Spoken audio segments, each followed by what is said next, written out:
आप लोग इतनी आप लोगों को मैंने कोर्स अभी बताई हैं, काइंडली लिखें। अगर 10 कोर्स भी आप लिखते हैं ना, एक शॉर्ट पैराग्राफ के साथ, एक कंसाइज पैराग्राफ के साथ आप एक कोड लिखते हैं, एक तो आपका टाइम बचेगा, साथ आपके नंबर ज्यादा आएंगे। बेशक 5 लाइनों का एक पैराग्राफ लिखें, जस्ट 5 लाइन्स, और उसके बाद एक कोड लिखें। जो स्टूडेंट्स, मैं बता रही हूँ अब आपको, जो स्टूडेंट बहुत लंबा लंबा लिखते हैं और बीच में कोई कोड नहीं होती, उनके नंबर थोड़े आते हैं। वो स्टूडेंट जो कि जस्ट 5 लाइन्स का पैराग्राफ या 4 लाइन्स का पैराग्राफ या 6 लाइन्स का पैराग्राफ और उसके बाद एक कोट होती है, वो उनके मार्क्स आते हैं ज्यादा। ये जिस तरीके से यहाँ पे लिखा हुआ है ना, ये सेम यही तरीका होता है, ठीक है, पेपर अटेम्प्ट करने का। तो बेटा जो लोग किताबों की तरह लिखते हैं, ऐसे की तरह लिखते हैं, काइंडली पोइट्री का पेपर ऐसे मत सॉल्व कीजिएगा, नहीं नंबर आते हैं। बहुत सारे ऐसे स्टूडेंट है बहुत लेंथी लिख देते हैं और मतलब लाइक समझ नहीं आ रहा होता, ठीक है, उनका नॉलेज बहुत ज्यादा होता है, इस वजह से वो बहुत ज्यादा लिख देते हैं। लेकिन बेटा हमने वहां पे नॉलेज नहीं झाड़ना। नॉलेज होना एक अलग चीज है, पेपर से नंबर लेना एक अलग चीज है। पेपर से नंबर लेने के लिए आपको बहुत ज्यादा पढ़ने की जरूरत नहीं है, just make your concepts clear. मुझसे लोग नोट्स मांगते हैं, मैं नोट्स नहीं देती। उसकी रीजन ये है कि स्टूडेंट फिर कॉन्सेप्ट से पैदल हो जाता है, आप उसको पैरालाइज कर देते हो स्टूडेंट को। जस्ट मैंने आप अभी जब से आप लोगों ने मेरे ख्याल क्लासेस ज्वाइन की हैं, मैंने आपको कोई नहीं कहा कि आप फलाने नोट्स फॉलो करें। क्या मैं बार बार कह रही हूँ, वोकैबुलरी एनहांस करें, अपने कॉन्सेप्ट्स क्लियर करें, चीजों को आपस में मिक्सअप नहीं करना। लोग कहते हैं नोट्स को रट्टा लगा लो पास हो जाएंगे, नहीं होंगे आप पास। ठीक है, now I am going towards the next question. यहां तक किंजल नहीं आ रही मेरी आवाज? बेटा मेरा माइक तो बिल्कुल सही ब्लिंक कर रहा है। आप अपने दोबारा से ड्रॉप होके ना दोबारा से ज्वाइन करें, हो जाएगा। ठीक है, ड्रॉप होके दोबारा से ज्वाइन करें, हो जाएगा। अच्छा जी, अब नेक्स्ट पे चलते हैं, that is use of conceit. ठीक है, fondness of conceit is one of the major characteristics of metaphysical poetry. Donne makes use of daring imagery or metaphysical conceit. His wit and conceit shows his deep learning, and the range of his imagery is vast. He compares his face and the face of beloved to two hemispheres which make a globe. अभी देखिए, पहले हमने concept की बात की थी। Metaphysical poetry fusion of thought and spirituality, ठीक है, थॉट्स एंड इमोशन का फ्यूजन। मेटाफिजिकल वर्ल्ड या फिर हम फिलोसॉफिकल यूनिवर्स की बात करते हैं और इंसान की इनर फीलिंग्स की बात करते हैं, उसकी स्पिरिचुअलिटी की, उसका फ्यूजन है जी। कंसीट्स के अंदर क्या है, अब यहाँ पे गौर करें कि अभी जो पहले पढ़ाया और इसमें डिफरेंस क्या आएगा। The daring imagery, the images, images जो कि उस आइडिया को पोर्ट्रे करेंगे, हम उसको कंसीट कह रहे हैं। Image itself is the conceit, idea is the poetry, but image जो कि उस आइडिया को एक्सप्लोर करने के लिए यूज हो रहा है, वो फार वेज इमेज, उसको हम कंसीट कहते हैं। समझ रहे हैं बात को? सही हो गया ना? जैसे हम कहते हैं चांद जमीन पे उतर आया, तो चांद कंसीट हो गया ना, और चांद जमीन पे उतर आया, ये मेटाफिजिकल पोइट्री हो गया, क्योंकि हमने चांद आसमान की बात कर दी और एक हमने जमीन की बात कर दी। समझ रहे हैं बात को? तो that is the far ways images. एक चांद और दूसरा जमीन, ये कंसीट्स हो गए और इनका आपस में लिंक, ये मेटाफिजिकल पोइट्री हो गया। इसमें कोई मुश्किल? ठीक है, तो इसी तरीके से स्पिरिचुअल वर्ल्ड, उसके लिए हम कौन सा कंसीट यूज करेंगे? द फिलोसॉफिकल वर्ल्ड या यूनिवर्स, उसके लिए हम कौन सा कंसीट यूज करेंगे? वो इमेजेस है, वो फार वेज इमेजेस हैं। ठीक है, तो ये है जनाब कंसीट। तो conceit is image itself, that is not a poetry. Poetry के अंदर जो इमेजेस यूज होंगे उनको हम कंसीट्स कहेंगे। और उसने कंपेयर किया है किसको? फेस को, और the face of a beloved to two hemispheres, दो हेमिस्फीयर जो कि एक ग्लोब बनाते हैं, but the world they build together is superior to the earthly globe. लेकिन जो वर्ल्ड वो बनाते हैं वो सुपीरियर है उस अर्थली ग्लोब से। दुनिया के दो हेमिस्फीयर्स हैं, ठीक है, राइट? हेमिस्फीयर्स वैसे तो हम दिमाग के भी दो हेमिस्फीयर्स हैं, एक राइट हेमिस्फीयर और एक लेफ्ट हेमिस्फीयर। और दुनिया का अगर एक हिस्सा लाइट होता है तो दूसरा हिस्सा डार्क होता है। एक हेमिस्फीयर अगर दुनिया का, वर्ल्ड का, अर्थ का लाइट होता है तो दूसरा क्या होता है, डार्क होता है। तो वो अपनी फेस के, अपनी बिलव्ड के फेस को टू हेमिस्फीयर से जो है वो कंपेयर करता है, विच मेक अ ग्लोब, जिसकी वजह से ग्लोब बनता है। And the world they create built together is superior to the earthly globe। और वो कहते हैं कि वो ग्लोब जो इन्होंने खुद बनाई है, वो जो दुनिया वो इन्होंने खुद क्रिएट की है, वो उस वर्ल्ड से बहुत जो है सुपीरियर है, जो कि असल में ग्लोब है। In good morrow he says my face and thine eyes thine in my appears where we can find two better hemisphere. ठीक है, वो कहता है मेरा फेस जो है तुम्हारी आंखों में नजर आता है और तुम्हारा जो है मेरी जो है आंखों में नजर आता है। ऑब्वियसली आपकी आंखों में इमेज बनता है। Where can we find two better hemisphere, और कहाँ हम, where can we find two better, तो हम इससे ज्यादा बेटर हेमिस्फीयर्स यानी कि कहाँ पे फाइंड आउट करेंगे, यानी कि आधी दुनिया तुम्हारी आंखों में है और आधी दुनिया मेरी आंखों में है। तो वो कहता है हम इससे ज्यादा अच्छे हेमिस्फीयर्स, यानी कि वो बता रहा है कि कुल कायनात जो है वो हम दो ही हैं, हम दोनों की जात ही है, एंड दैट्स ऑल। तो इन गुड मॉरो वो ये बात करता है। Dunn often uses fantastic comparison. The most striking and famous one used by Dunn is the comparison of a man who travels and his beloved who stays at home to pair of compasses in the poem. अब वो पहले hemisphere का conceit use करता है, अब वो compass को, compass as a conceit यहाँ पे यूज हो रहा है। समझ रहे बात को? है ये मेटाफिजिकल पोइट्री, लेकिन कंसीट कौन सा है? कंपस। कंपैरिजन है of a man who travels and his beloved who stays at home to a pair of compasses in the poem of valediction forbidding warning if they two be two they are two so। वो कहते हैं कि अगर वो दो हैं तो वो दो ही रहेंगे। as stiff twin compasses are two, जैसे stiff twin compasses जो है वो टू होती हैं, यानी कंपस की दो ट्विन नीडल्स होती हैं जो कि दो ही रहती है। Thy soul the fix foot, वो कहते हैं तुम्हारी सोल जो है वो फिक्स फुट है। मेक नो शो, जो कि बिल्कुल हिलती नहीं है। To move but doth if the other do. Compel they firmness make my circle just, और तुम्हारी फर्मनेस, दाई फर्मनेस तुम्हारी फर्मनेस जो तुम बीच में से, आप देखें, ये देखें बेटा, एक कंपस होती है,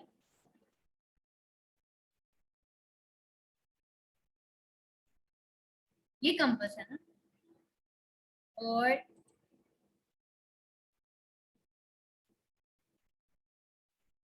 ये उसकी नीडल होती है। ठीक है, यहां से कंपस जुड़ी हुई होती है।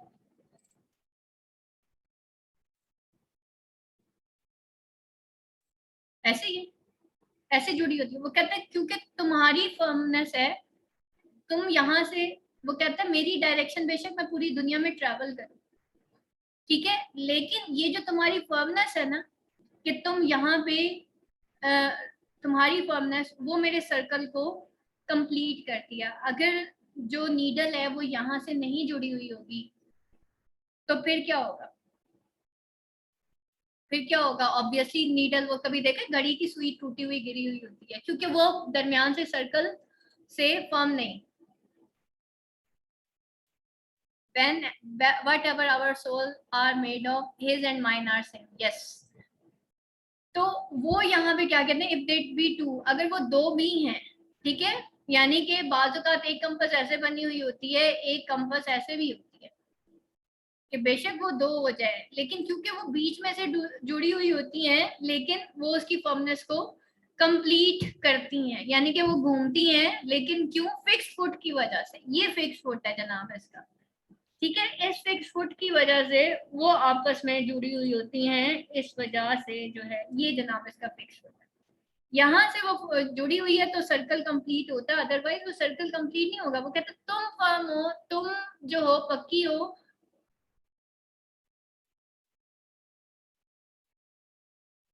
एग्जैक्टली exactly, बिल्कुल ऐसे ही है। ऐसे जैसे कि रूह एक है, जिस्म चाहे दूर है, लेकिन जो है वो दरमियान से आपस में रूह जो है वो हमेशा जुड़ी रहती है। ठीक है, तो वो कहते हैं कि तुम्हारी फर्मनेस जो है उसकी वजह से मेरा सर्कल कंप्लीट हो रहा है। अगर तुम फर्म नहीं होगी तो मेरा भी सर्कल कंप्लीट नहीं होगा। ठीक हो गया? अच्छा जी, नेक्स्ट पे चलते हैं। यूज ऑफ विट। विट कहते हैं कंसाइज कन्फाइंड आइडिया को दरिया को कूजे में बंद कर देना। Donne uses Donne John Donne is passionately witty and wittily passionate. अब ये John Donne use of language भी इसको कहते हैं।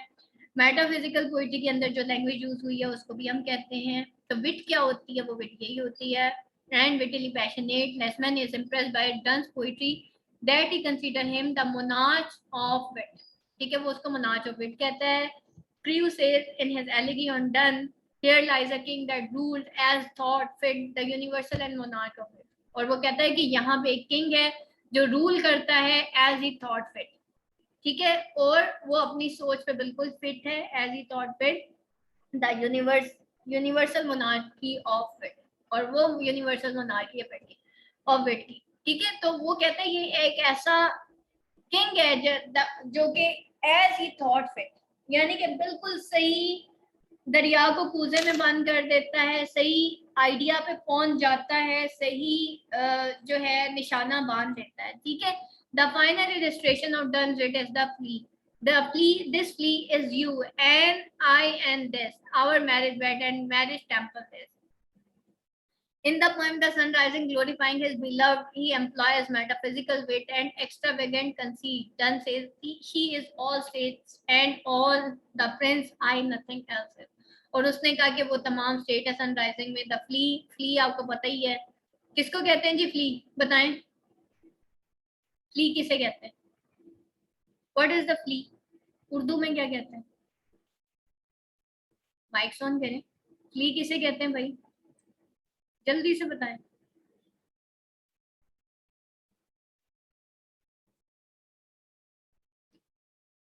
एग्जैक्टली, बग को ही कहते हैं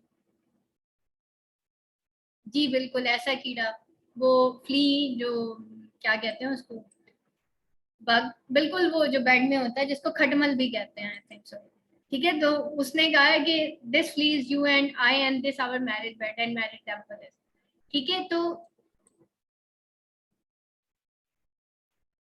वो कहता है ये फाल कि वो जो है वो फ्ली को कंपेयर करता है एक दूसरे के साथ, क्योंकि फ्ली जो होती है वो एक बेड का कीड़ा होता है। You and I this and our marriage bed and marriage temple, मतलब वो कहता है कि हम दोनों एक दूसरे के ऊपर जो है वो इस तरीके से डिपेंडेंट है, जैसे वो जो एक कीड़ा होता है वो ऑब्वियसली ये जो खटमल होता है वो हमेशा ऑब्वियसली इन्हीं चीजों में जो है वो लगा हुआ होता है। तो वो कहते हैं कि यही हमारा मैरिज बेड है, यानी कि यही हमारा रूम जो है हमारे लिए खुशी का बायस है, और यही हमारा मैरिज टेम्पल भी है, यानी कि यही हमारे लिए गम का बायस है। यानी कि ऑल वर्ल्ड इज माइन, जैसे फ्ली की एक दुनिया होती है ना, इसी तरीके से हमारी बस यही दुनिया, ये रूम है और यही हमारी दुनिया है। She is all state and all Prince and nothing else. ठीक है, और वो कहते हैं मेरी जो बीवी है वो शी इज ऑल स्टेट, वही मेरे लिए तमाम कुल कायनात है, तमाम पैसा रिचेस मेरे लिए वही है। Use of colloquial speech. Use of colloquial speech is another element of Donne's metaphysical poetry. This is especially apparent in the abrupt, dramatic, and conversational opening in many of his poems. For instance, in the poem The Canonization, he says, "For God's sake, hold thy tongue and let me love." Colloquial speech जो है inspiring speech जो कि वो use करता है, या symbolically जो speech वो यूज करता है उसको कहते हैं। और यहाँ पे वो कहता है फॉर गॉड से hold that tongue and let me love. Argumentative style. Arguments. Metaphysical poetry is a fusion of passionate feeling and logical arguments. Argumentative manner. ठीक है, arguments के थ्रू वो अपनी बात को मनवा लेता है। Manner of speech is another element of Donne's poetry. He often tries to prove his statement through solid argument. Following are some example points. ये जनाब इसका argumentative style है।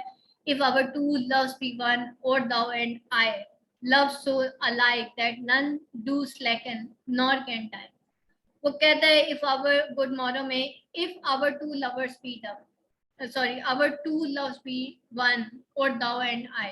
वो कहते हैं अगर हमारी मोहब्बत एक हो जाती है जो कि तुम्हारी और मेरी है, या वो तुम्हारी है या वो मेरी है, लव सो अलाइक, लेकिन वो बिल्कुल एक जैसा है, that none do slack and none can die, कि ना तो वो स्लैक हो सकता है, कमी आ सकती है उसके अंदर, ना ही वो डाई हो सकता है, यानी कि क्योंकि सेम है इस वजह से।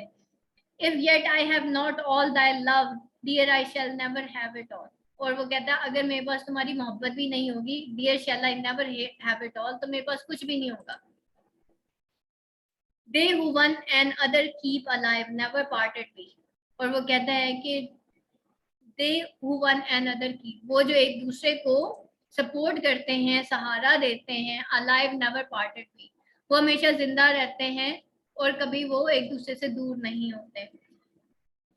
Sweetest life I do not go, since thou and I sigh one another breath, whoever sigh most is cruelest, and his has the other's death. Valediction of weeping. ठीक है, valediction जुदाई.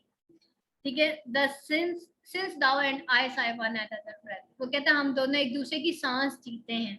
Whoever sigh most is cruelest, और जो ज्यादा साय करता है, Sai basically आहों को कहते हैं, एक तो आहों को कहते हैं, एक ब्रेथ वाला भी साय है.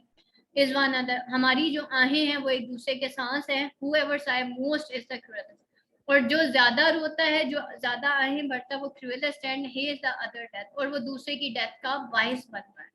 यानी कि हम जितना रोएंगे तो हम एक दूसरे को दुख देंगे और एक दूसरे की डेथ का बायस बनेंगे. तो वो अपनी बीवी को कह रहा है कि तुम्हें रोने की जरूरत नहीं है. Love me that I may die the gentler way, hate me because thy love is too great for me. वो कहते हैं कि मुझसे मोहब्बत करो, that I may die the gentler way, ताकि मैं अच्छे तरीके से मेरी मतलब जेंटल वे में मेरी डेथ हो जाए. और hate me because thy love is too great for me, और हेट मी और नफरत ऐसे करो कि तुम्हारी मोहब्बत जो है, अगर तुमने कभी मुझसे हेट किया भी तब भी तुम्हारी वो मोहब्बत मेरे लिए बहुत होगी. टू लेट मी लिव और लव एंड हेट मी, और मुझे वो कहता है कि तुम अगर मुझे जो है मतलब मुझे जीने के लिए तुम्हारी मोहब्बत और नफरत दोनों की जरूरत है. यानी कि कभी कभी लड़ा भी करो भाई, बीवियां ऐसे ही तो नहीं बनती है बगैर लड़ाई के. Paradoxes जो हैं, Donne's poetry is supplied with paradoxes and strange contradiction. He is great love poet. Paradox कहते हैं बेटा दो opposite concepts को एक ही लाइन में आपने सामने रख के देना है. चांद और जमीन, ठीक है, आसमान और जमीन paradoxes हैं. दो opposite चीजों को आमना उनका मवाजना करना, उसको हम कहते हैं paradoxes. ठीक है, आपको दिखाऊंगी जब मैं टेक्स्ट पढ़ाऊंगी बेटा, वहां पे मैं आपको बताऊंगी कि ये हाइपरबोल यूज करता है. हाइपरबोल एक्सेजरेशन को कहते हैं. Paradox is opposite. Sometimes he too blunt that he opposes childs and starts blaming, even cursing his beloved. And on the other hand, in flattery he left Petrarch behind. और flattery में वो इतना आगे चला जाता था कि पेट्रार्च पोएट को भी पीछे छोड़ देता था. It is because Donne is so passionate and whatever he thinks he expresses and it affects. Example of paradoxes यहाँ पे देख लें. In a so go and catch a falling star Donne claims and swear nowhere lives a women true and fair. ठीक है, वो कहते हैं and swear nowhere. ठीक है, swear and where, वो कहते हैं मैं कसम खाता हूँ nowhere lives a woman true and fair, कोई भी ऐसी women नहीं है जो कि true और fair. Contradictory to this, he asserted in Sun Rising, she is all state and all princess, I nothing else is. वो कहता है वो सब कुछ है, तमाम प्रिंस है और मैं कुछ भी नहीं हूँ. अब यहाँ पे अच्छा बेटा, ये अभी similarly in his song Sweetest Love I Do Not Go, Donne says that art the best of me, कि ये आर्ट मेरे लिए बेस्ट है. In Relic, Donne says all Meyer and all language I should pass, should I tell what a miracle she was. Meyer and language, वो कहता है all Meyer और all language, again paradox. वो कहता है I should pass, should I tell what a miracle she was.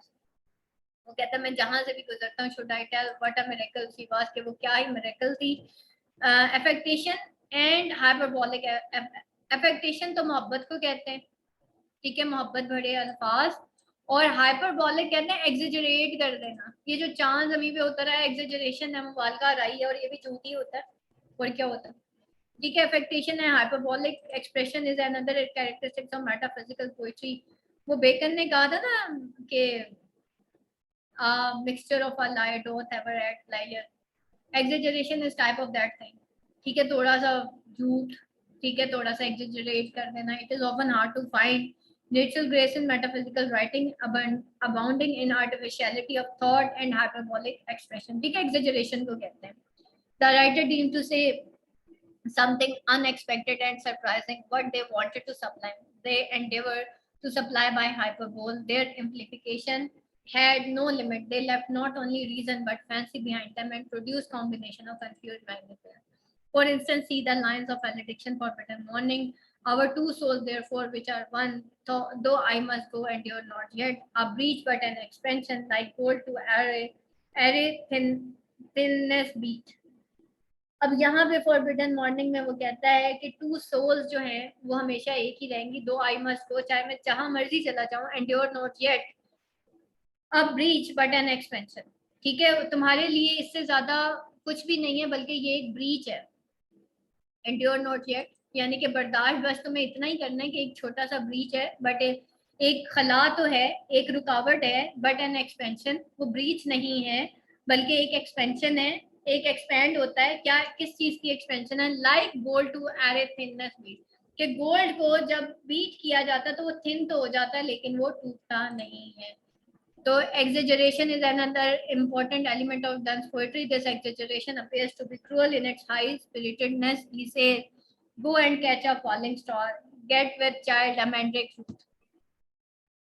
ठीक है, और वो कहता है जाओ और जाके एक फॉलिंग स्टार को कैच करो. ठीक है, अब उसकी मतलब फॉलिंग स्टार को तो कोई कैच नहीं कर सकता, तुम सितारा तो वैसे गिर जाता है, और गिरता हुआ तारा जिसे कहते हैं. Get with child a mandrake root. Mandrake एक ऐसे ट्री को कहते हैं कि जिसकी जो रूट्स हैं वो ऐसे बनी होती है जैसे कोई बच्चा पैदा होता है, तो बच्चा पैदा हो रहा होता है. तो वो कहता है, और कुछ ग्रीक माइथोलॉजी में ये भी कहा जाता है कि वो उस दरख्त की जब वो रूट्स बनती हैं या वो बच्चा पैदा होता है तो वो रोना शुरू, मतलब उसमें उससे भी वैसे ही चीखों की आवाजें आती हैं जैसे जब औरत बच्चा पैदा करता है. But that is just a Greek mythology. आप कभी मैंड्रेक ट्री को की देखिएगा तस्वीरें, उसकी जो रूट्स होती है ना वो ऐसे होती हैं जैसे एक बच्चा किसी की वॉर्म में है, बच्चेदानी में है. ठीक है, तो go and catch a falling star, get with the child mandrake, कि चाइल्ड जो है वो एक मैंड्रिक रूट से निकाल के दिखाओ. तो ऑब्वियसली बोथ आर इम्पॉसिबल, वो तो एक चले. फिर उसके बाद उसका स्टाइल आ जाता है. The last and most important feature of Donne's metaphysical poetry is its language of style. Donne uses simple and common language. Logos says he did not feel any necessity of mentioning gods and goddesses in his poetry. He rejected all the conventional and traditional poetic style. On the whole, simple words are used unexpectedly, though diction is simple, yet diction यानी कि उसका style बहुत simple है, yet words are combined in an unexpected way and the strange compound are formed. Conclusion देख लें यहाँ पे. To sum up Donne's unconventional approach to love and divine poetry, his combination of thought and feeling and harsh versification make him a metaphysical poet. The lyrics of metaphysical poems are fantastic and peculiar. According to A.C. Ward, the metaphysical style is a combination of two elements: the fantastic form and style and the incongruous in matter and manner. Metaphysical style जो है वो combination है दो elements का, the fantastic form and style, और दूसरा क्या है, इन एक फैंटास्टिक फॉर्म और स्टाइल, और दूसरा इनकॉन्ग्रेस इन मैटर एंड मैनर. ये इनकॉन्ग्रेस इन मैटर एंड मैनर है. Therefore, so far we discussed the salient feature of metaphysical poetry. It is proof that Donne is a great metaphysical poet. He likes this kind of poetry because it provides a beautiful blend of true heart and mind, religion and love. The contribution of metaphysical poets to English literature is immense. They show the spiritual and moral favor of Puritans as well as the frank amorous tendency of Elizabeth. Metaphysical poets give us the best religious poetry. In the field of love poetry, they give different cynical, Platonic, Petrarchan, and amorous moods. They give colloquialism to verse. They give intellectually to English poetry. चलिए जनाब, ये आपका आज का lesson complete हो गया है. जिन students ने मेटाफिजिकल पोइट्री का जो अभी तक असाइनमेंट नहीं बनाई बेटा, वो आप बना लीजिएगा. यहाँ तक अगर किसी का